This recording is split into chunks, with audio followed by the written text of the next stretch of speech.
Kaela, Octoman's theme still really slaps. Like, honestly. Yeah, I believe that. I mean, have you ever heard it? No. I'll play it for you because X-Zero GX was like actually pretty good. And Hey! What? Whoa! Oh shit! No! What? Are you Are you introing the show right now? Is that what you're trying to do? No, because I heard the music that just played, and that was not UCA music. That was the goddamn creepy cooking staff intro, and you know it. That means I'm the host. Kaela, back me. Back the fuck Hold away. me? Back the fuck away, Okay, David. no, hold on. Just listen. You sit down. Okay. Sit down. Sit. Okay, we're sitting. We're sitting. Jeez. You sit down, and you be my co-host. Okay, but Kaela. Oh, hi. How you doing? I'm doing great. How are you doing? Good. I'm fine. You just gotta let him do his thing. And then... Hello, ladies and gentlemen, and welcome to Creepy Cooking Staff, the show where we take the ingredients you give us and we try to make something palatable out of it. Palatable? Is it palatable? It might be. I mean, it's pollutable. Pollutable. We try and make something pollutable out of it. I am your host, Alan Cheney. I'm your co-host, David King. That's right, that's who you are. And also joining us on this episode is Kaela. Hi, Kaela. Hi, I'm here because we're discussing Goosebumps, and that was my jam when I was a kid. Also, we got together. I thought we were gonna discuss. I thought we were going to talk about it. It was your jam? Was it your jelly jam? Oh! Go, okay. I was all prepared to talk about the good music. Listener, beware. You're in for a scare. Dun, dun, dun, dun, dun, dun. Ooh, can Future David put in a little quick thing of the Goosebumps thing? Just like that. Okay. Future David will put in whatever is legally acceptable right here, which is probably only the dog barking part.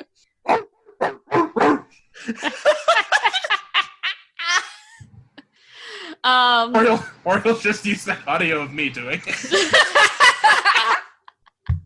That's pretty good. Yeah, that was actually a really good dog bark. If Gracie heard it, she would freak out. So as our listeners know, we use the ingredients that the listeners give us to create something of we choose genre, or in this case, specifically, we're making our own Goosebumps book. Wow. Goosebumps. Well, and just letting you know, guys, because I'm going to advertise the fuck out of this, how this came about was because on Darkly Lit, our other podcast, we reviewed a Goosebumps book called The Horror at Camp Jelly Jam. And was absolutely living up to its name. There was a Camp Jelly Jam. There was a horror there. The horror was composed of jelly and jam. Yes. And one of the things we came to realize, there is a fuck ton of tropes in the Goosebumps novels. I mean, first off, sorry, go ahead. I was just going to say, like, example. I mean, we could just list examples right now. Like, I could say the first one being, usually it's going to involve a kid that's between the ages of 11 and 13 years old, maybe 14. Either the parents are evil or they are very negligent. Usually every chapter ends in a cliffhanger that is immediately resolved by something non-sinister. And like bats drinking water from a pool. Or, as Alan put it, there would be like tropes where there would be moments that there's a turning point where you think, is this all a dream? Or did they all die? Are we in... Oh, yeah. Yes, as it is referred to on How Did This Get Made, Jacob's Ladder moments. Yeah, Jacob's Ladder moments. Other tropes include it feeling 90s as fuck. Like, I cannot imagine, even... Like, I saw the Goosebumps movie with Jack Black, and you could tell they were trying to keep a 90s vibe, even though it clearly took place in modern day. You know what? By the way, not a bad movie. No, it was actually a lot of fun to watch. It was really silly, and I had a good time watching it. I am shocked by how tall R.L. Stein is compared to Jack Black. Also, from what I have gathered of interviews with R.L. Stine, he seems like a very chill dude, like from the most part. So what did you ask of our audiences for ingredients? I asked our audience to tell us their childhood fears. Oh, that's a good idea. Holy Yeah. shit. That's a very good way to set this up. I was just going to ask them what's a good title, but this is why I'm only the co-host. I think for us to accomplish our mission here, we have to come up with a basic plot based on one of these childhood fears, or multiple of these childhood fears, if we find two that fit together. Mm-hmm. We have to B, come up with a title for the book. C, come up with what would be on the cover of the book, because that is important to the Goosebumps book. Mm-hmm. What is on the cover? The picture on the cover sells the book. And D, we have to come up with the silly quote on the cover of the book. Yes. Also, it has to be supernatural. Like, every single Goosebumps book is supernatural. None of this, like, oh, did it actually happen? Did it not? None of that bullshit. It happened. Like, there's no doubt about it. Because you look at a title like Monster Blood or Werewolf Skin or How I Got My Shrunken Head, and or Dracula Scrotum. Oh, I read that book. By the way, you read Dracula Scrotum? Yes, I read Dracula Scrotum. Monster Blood, or Werewolf Skin, or Vampire Scrotum.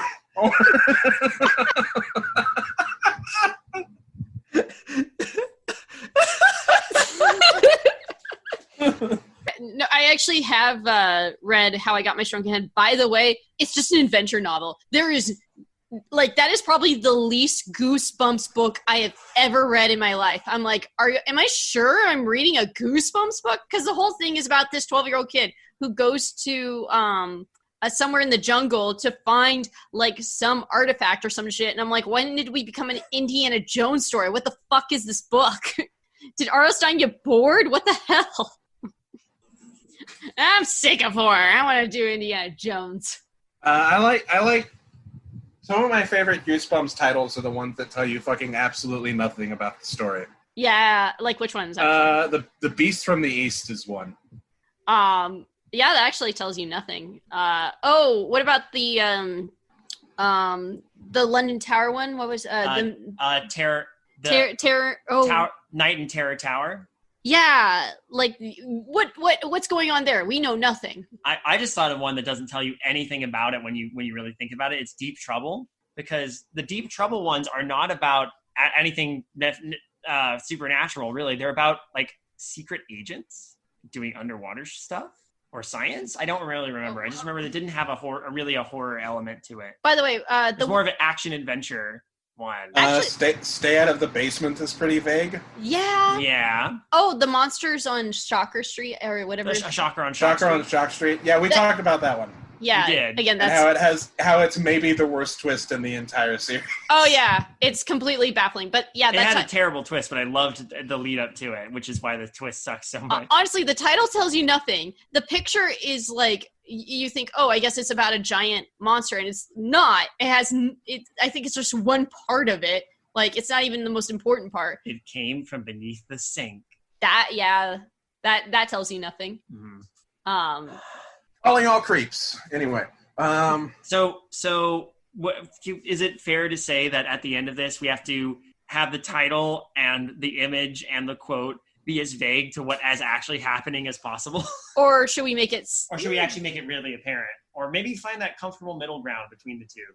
Well, let's go through this list of childhood fears first. I like this plan. All right. I'm going to continue to be because I have broken the code. I have to make sure that Gracie doesn't interrupt the podcast. Let's be real here. Gracie is being really, really annoying right now. So I'll let the two of you peruse that for the moment while I go try and deal with her. I'll be right back. All right. Okay. What is our list? Well, first suggestion is from the Adrian C, which is water deep enough to drown in. Yeah, I believe that's one of David's fears is being like having his head underwater. Like David, your fear is having your head underwater, correct? Yeah, something. Well, it's kind of it's being underwater and seeing something suddenly loom out of the darkness, the dark murky water. Dark murky water freaks me out. Which I can understand. That's actually a common fear of people. At Hubie Storm Mage suggests rooms without windows in the dark. Yeah. That's something we could even incorporate without it being like a major part of the story. Absolutely. That's creepy in its own right. Like, it's more of a, it's kind of like the fear of, like enclosed spaces. There's why am I blanking on the word? Agoraphobic. Jesus Christ. Yeah. And as well as that, like, it just calls upon a bunch of different fears, like fear of being alone, fear of the dark, fear of being trapped. That's actually a really good one. At Orange Flacity suggests, remember those Teacher from the Black Lagoon books? Yeah, those. Right. Wait, what? Teacher from the Black Lagoon? Oh, like vampires don't drink orange juice or whatever the fuck. Mermaids don't run. Is that like the Bailey School kids? Is that what he's talking about? Might be. I'm looking it up. This actually is going over my head right now. I'm thinking it's Bailey School kids, but it might not be. I remember these. It's not Bailey School kids. What are they? It was children. It was a series of children's books, but there was Teacher from the Black Lagoon. The gym teacher from the Black Lagoon, the art teacher from the Black Lagoon, the substitute teacher from the Black Lagoon. The gym teacher from the Black Lagoon? I Googled it and instantly recognized it. Yeah, as soon as I saw the image, I know what this is. Okay, yeah. I know what this is. I think we probably should avoid that because I don't want we can include the idea of like your teacher being a monster.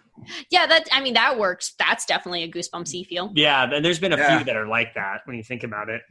Are we looking at the things that we reach that were on Alan's, Twitter or?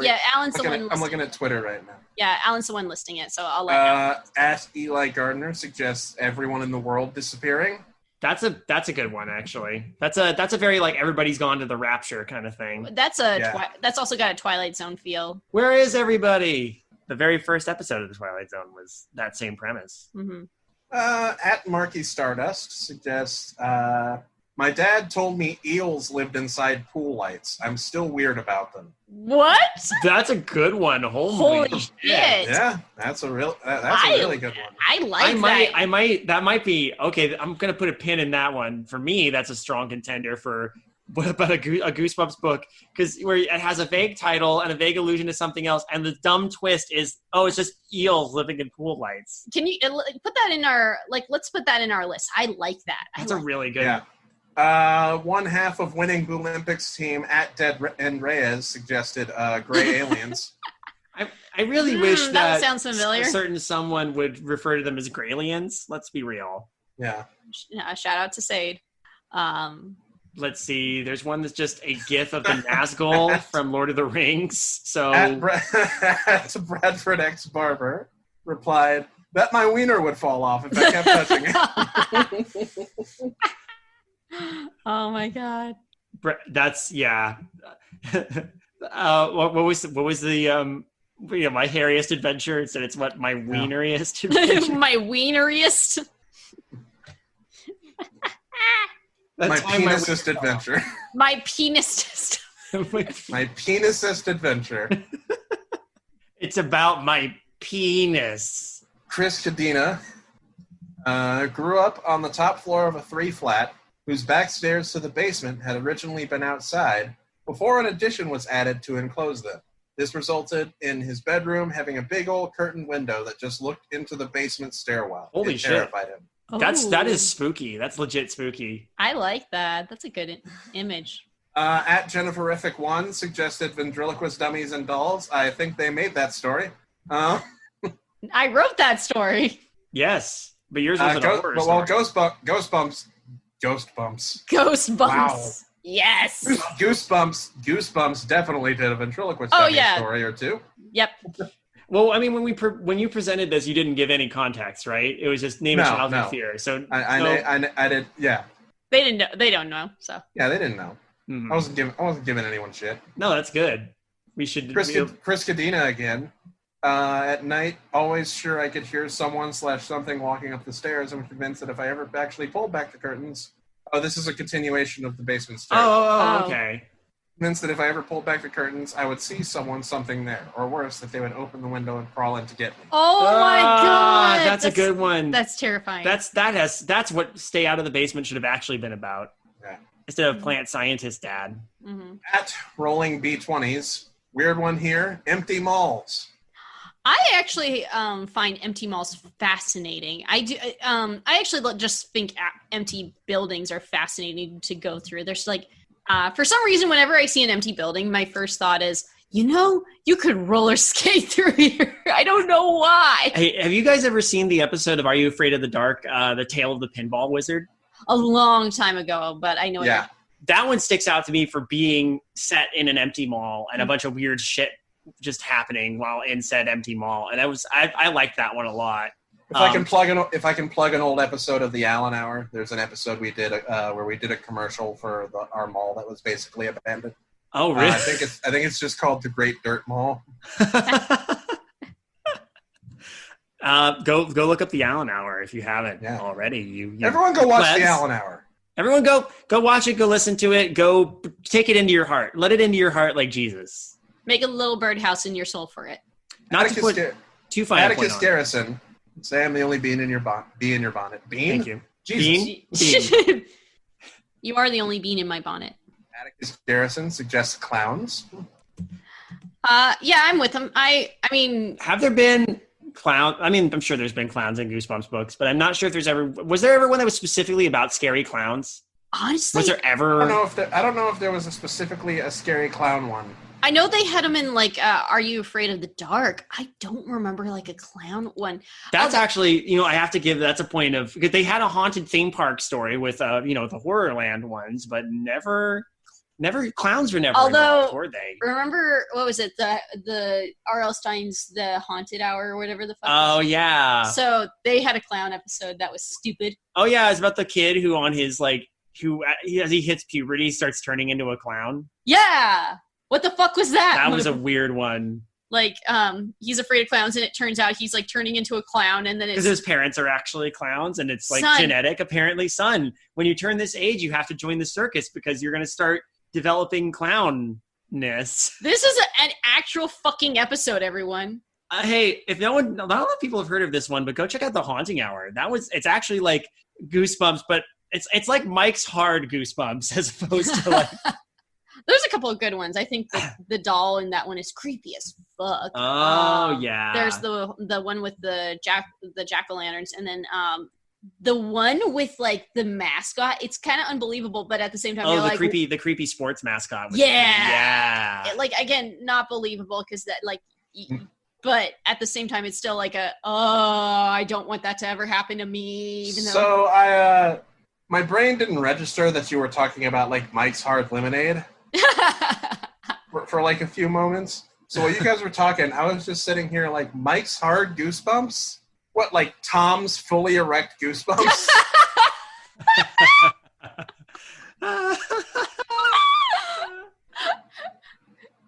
Yes. Hi, I'm R.L. Stein. I'm fully erect and ready. I made an observation. We have had some good suggestions here, but I made an observation just recently. Because Kaela and I were watching something with R.L. Stein like in it, and I looked at his demeanor. I'm like, oh my god, he's the character that Joel Hodgson plays, but in real life. Yeah. Mm-hmm. Because the thing is, if R.L. Stein walks out and goes, pancakes, oh, I blew it.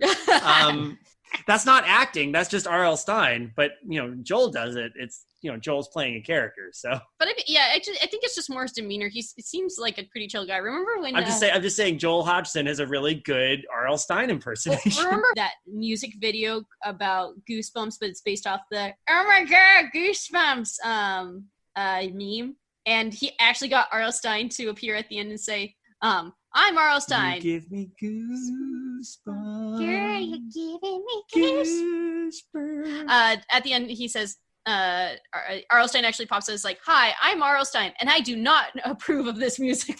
It's very good. What else do we have? We have at Spooky Spoon suggests one I think we all can agree with. I was afraid that when I flushed the toilet monster would rise up and try to pull me in.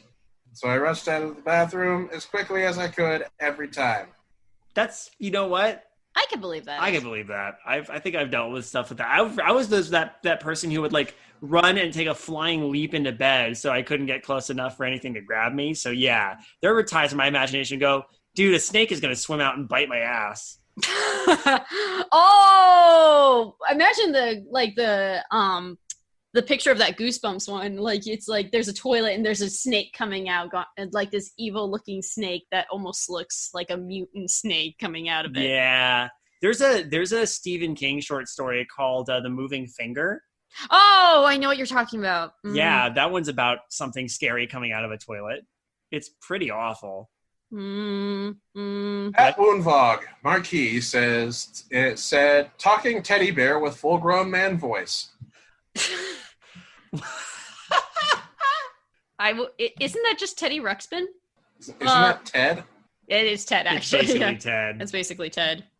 I mean, it's not bad. Yeah, no, it's not. That's a decent one. I'm still looking at the different. We had a few on Discord too. I'm open. I got Discord open right now. Yeah. Okay. Right now, my favorite is the eels in the pool lights. That's my favorite so far. Although we can absolutely though combine eels in the pool lights with them coming out of the toilet. Oh my god! Eels up inside you, find an entrance where they can. That's not. So are we settling?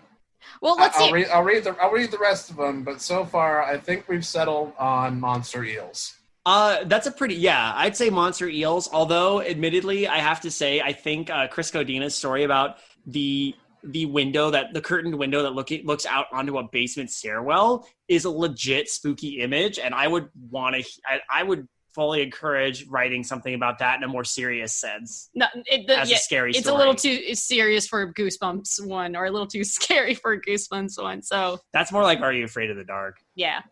Plusicus suggests, there was a plane hanging from the ceiling in a museum my mom worked at that I always was terrified was going to fall on me.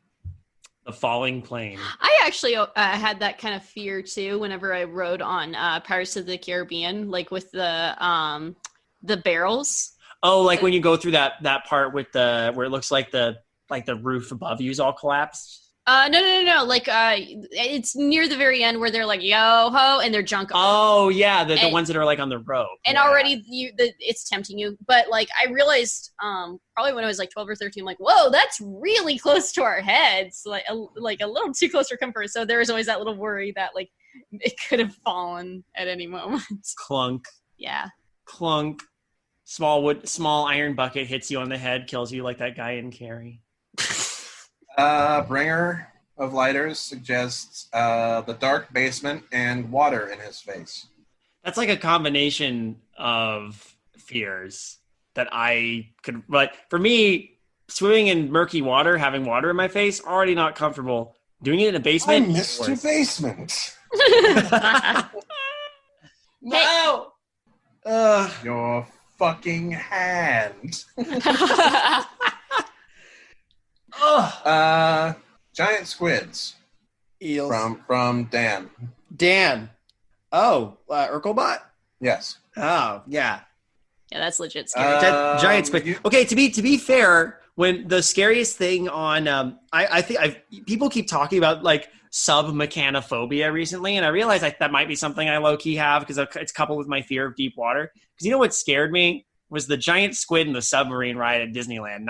Not like a lot of other things, just that seeing that giant squid off in the distance. It wasn't like the one at Florida where it's like actually got tentacles reaching up around your submarine. It's just off fighting a whale, but it still freaks me out. It still freaked me out. Yeesh. Huh. That's just a fun fact. Spooked by that as a child. The submarine ride, fresh patch of horse, but none of it is as scary as the goddamn anglerfish that's there now in Finding Nemo. Like that's gonna traumatize children. It already traumatizes me. Like I see a screenshot of that thing with all those teeth right in front of the glass, and I go, legit cringe. Anyway. Username 159 suggested the Terror Dogs from Ghostbusters. Urkelbot suggests forgetting my locker combo or class schedule. It's a very decent childhood fear. Yeah. Sarah Wydra suggests leaving my bedroom door open while I sleep in case a bear would wander inside. That's a very specific one. I feel like you have to be living in a certain location to have that fear. Place where bears wander freely is one of them. You know, I'm surprised it doesn't happen more often here in California, considering our state animal. But hey, guess what? California grizzly is not really around anymore. Thanks, humans. Yeah, You're welcome. I'm so saddened that I don't have bears coming into my house on a daily basis. I like bears. And that's pretty much it. I think the eel one in the pool lights is really good. Pool light eels, I think, is going to be our Marky Stardust has our kind of winning suggestion here, I think. But are we going to add the whole toilet thing, like eels coming out of the toilet? I think it should evolve from eels in the pool lights to eels in the toilets to like eels in the sink, eels in any body of water, just over an increasing amount of time.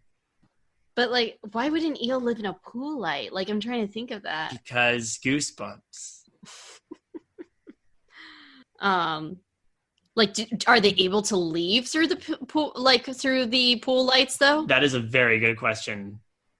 Well, like for this story, or of course, it's like I think it should involve like a 12-year-old it's like we just moved and we got a pool and it has a pool or something like that. That's very much like a very basic setup that would work for this. There's an empty, leaf-choked, abandoned pool in the back of this house that they got. Yeah. Turns out the pool is also connected to the plumbing.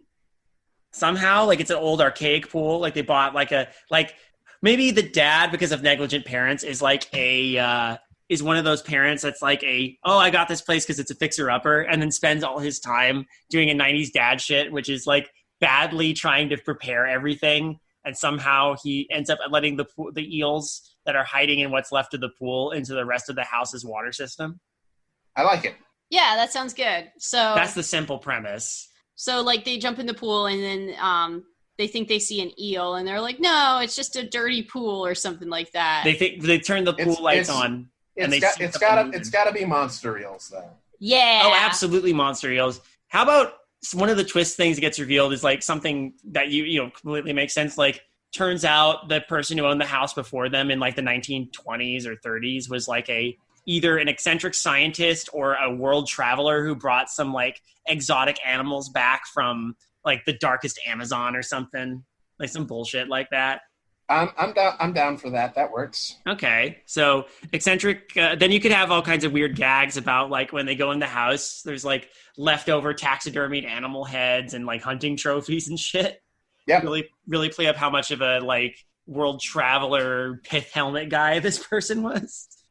That's perfect. All right. Ooh, okay. For the Jacob's Ladder moment, what if they like early on you think that the kid jumps into the pool, thinks they're like drowning or like they're caught or something, but then they pop out of the pool and that's when all like weird shit happens and it's like, did that kid die in the pool? Is that what happened? And then he's just imagining all this. Kid jumps in the pool. Turns out the pool has no water in it. We haven't filled the pool yet. Wakes up from the dream. Something of that nature. I think there has to be a Jacob's Ladder moment though. Yeah, no, that works for me. That's a good one. No, that's very good.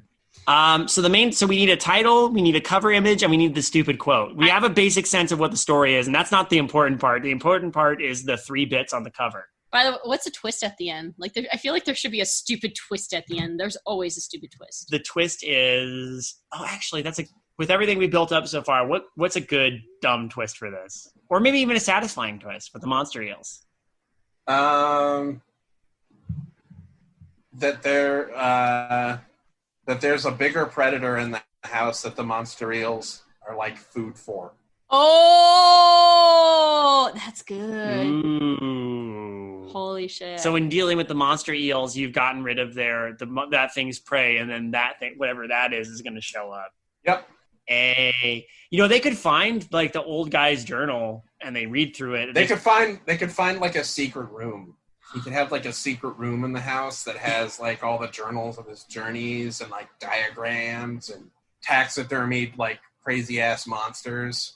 Oh man, that's great. Extra props if there's something that looks suspiciously like the Gill Man, but it's a non-IP version of the Gill Man.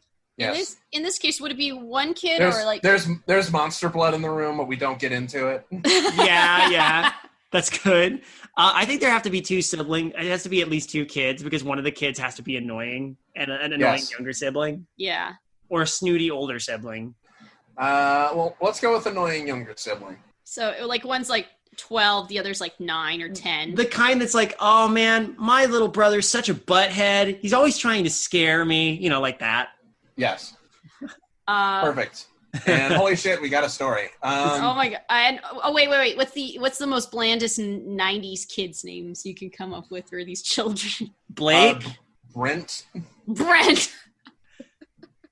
I swear to God, there is a Goosebumps book where there's a kid named Brent. Jordan. Brent and Jordan. That is pretty '90s as fuck. I was actually going to make and Jordan and their magical eel adventures. Yeah. I just, you know what? Just to add a little nod to Coffee and Pie, I think the eccentric explorer should be named Muldoon. Okay. Yes. Just a little nod to a certain story that was told on the Campfire Stories episode. We'll call him Muldoon. That is good. That is a good one. I mean, the episode is terrible, but that is a good story. Oh yeah. No, I mean it feels very goose. Yeah, and like I actually feel like. Or wait, you're saying the Coffee and Pie episode was terrible, or this episode? Oh yeah, no, the Coffee and Pie episode was real. I liked listening to it. It was a lot of fun. There's some. So I was sad every time DeMarcus died. Yeah, that happens a lot. So yeah. Yeah, we got a story really quick out of this, didn't we? Holy shit. This is a really bad... Yeah. You could see the production value of this episode just take an absolute nosedive in the TV show adaptation. So... The CGI... Do we want to come up with a title next? Because as far as the cover goes, I think I'm already sold on like an eel springing... a demon eel springing out of a toilet. Yeah. The eel needs to look like a combination of like a moray eel, but like also have the patterns of like a spotted garden eel. I already have our cover quote. Oh. What is it? That's a moray. Oh, that's wonderful. Oh, that's so bad. I love it. Oh. Is it too smart, though? No, that's great. Because there's a lot of those that'll go over. There's a few of those that'll probably go over people's heads. He's like, calling all creeps. They sure are. I don't know. Oh, yeah, I don't think that was actually what it was, but that, I like that. And the cover's perfect. The title's good, the clincher, though. Yes. We have to have us a title. Okay. Let's see. We already have it came. I don't want to do like it came from the pool, like something like that. Yeah. From the pool. How about the lights in the pool? Ooh. See, that feels like high concept though. It's a yeah. It also doesn't pair well with a picture of an eel jumping out of a toilet. Yeah. Nightmare in the Pipes. That's pretty good. Thank you. I wonder, is there like a word that has a P in it that has our plumbing nightmare. Our plumbing. Hey, there we go. I like that too. Our plumbing nightmare. Our plumbing nightmare. Oh yeah, because isn't there one just called? Yeah, because I was like, is there anything that has like R? And I'm like with a OUR in the title, or like something that's possessive. I don't know. Has the word like I'm trying to. I don't think there's been an hour There's been an hour in a Goosebumps title before. There's like My Hairiest Adventure. There's My Hairiest Adventure. Yeah. Why I'm Afraid of Bees. Okay, yeah. Okay, so there has been possessive. Yeah, that works. Yeah. Yeah. Yeah, our plumbing. Okay, we got it. That's good. Our plumbing nightmare, and it's It's a vague enough of a title that's intriguing. Seeing a weird demonic snake-looking thing coming out of a toilet is also an intriguing image, and that's Amore. Wow, this one was like magic, y'all. That just flowed really quickly. Yeah, like the water in the toilet when you flush it without an eel in there. Oh my god! Wow, I did not expect it to go this quickly. You know, like I can see this. I can too. I can visualize. In my brain, I can visualize this like very easily. Wait, hey, artistically inclined fans of the show. oh my gosh, please. Yes, if you could do this, do it. I will. I want to see this. I want to see this mock-up cover. Question: what color would you think the cover of the book would be? Like, you know how they all have like different colors. Like, what color comes to mind? You mean around the outside of the book? For some reason, orange popped into my head, but that's me. I thought green and orange. Green and orange. I was thinking purple, but green and orange. That's actually Halloween colors. Let's purple and orange. Purple and orange could be good. That's a really putrid combination. Yeah. So, yeah. Would the letters be orange, or would the color be orange? Like which would be which? What would look better? Orange with purple letters, or purple with orange letters? Purple base, orange dressing. Yeah, I was gonna say the same because purple is a cool color. You put the orange pops. That's one that makes sense. That actually makes a lot of sense. Oh man, this is more of a challenge now to the artists out there. Yes, make the cover for this fictional book, and we will be. I will also another challenge. Write the summary on the back, like that. Yes. Oh, because remember, there's the one at the. There actually is. Let's not forget. There's actually two title or like subtitles or whatever the hell they're called. Because there's one at the front, but then there's also another one at the back. Oh, we need to come up with that one then too. Dig this crazy mixed up plumbing.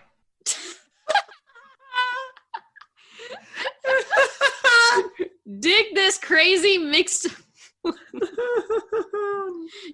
It actually would be. That's just like smart and bad enough. It works. I'm sorry, but that is a line from This Island Earth. That's right. I feel stupid now. Oh, that's such a good. That's a deep cut. That's a really deep cut. Oh, I haven't watched that one in a while.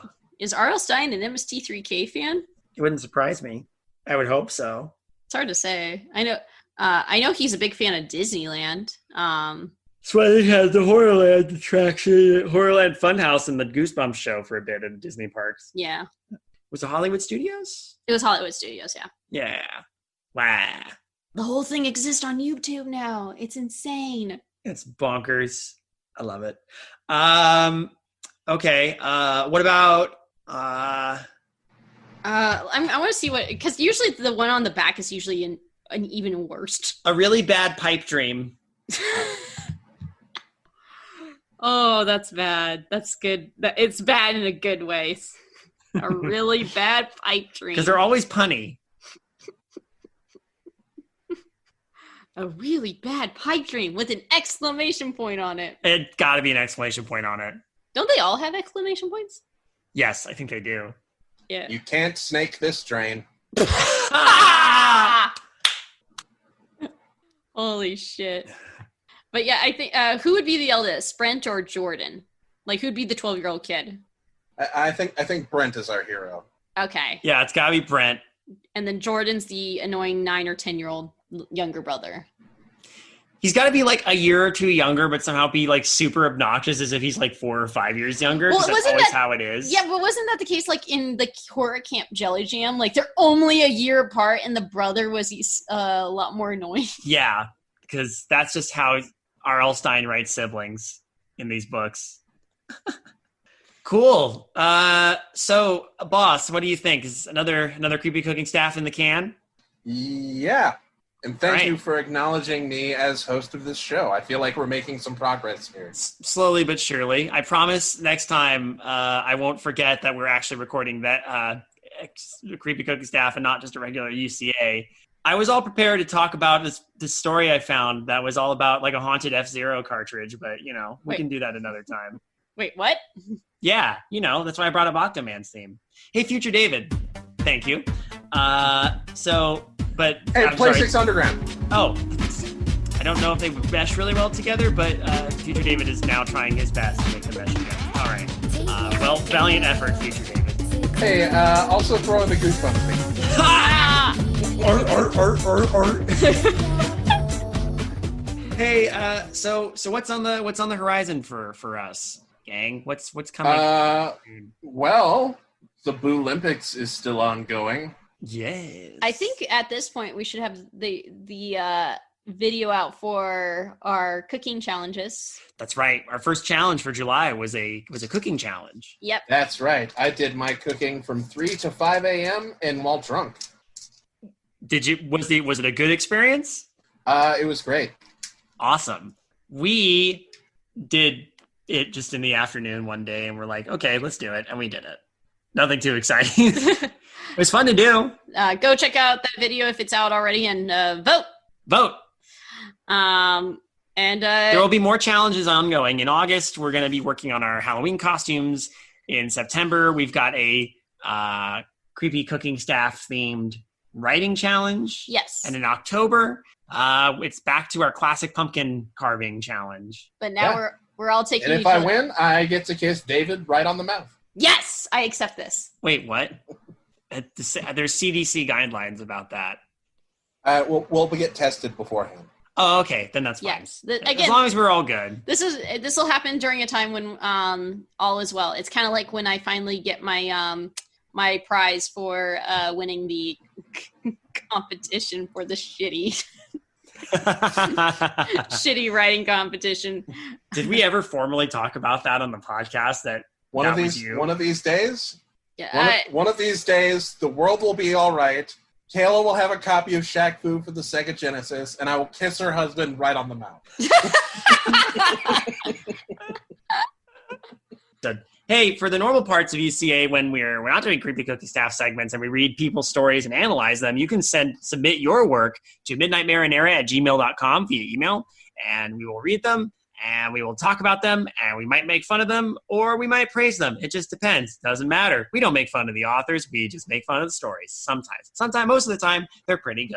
Yeah, because we're not having to dig into giant vats of creepypasta anymore to get stuff. No, you said you supply us. You feed us. You make us grow strong. Give us the good shit, Daddy.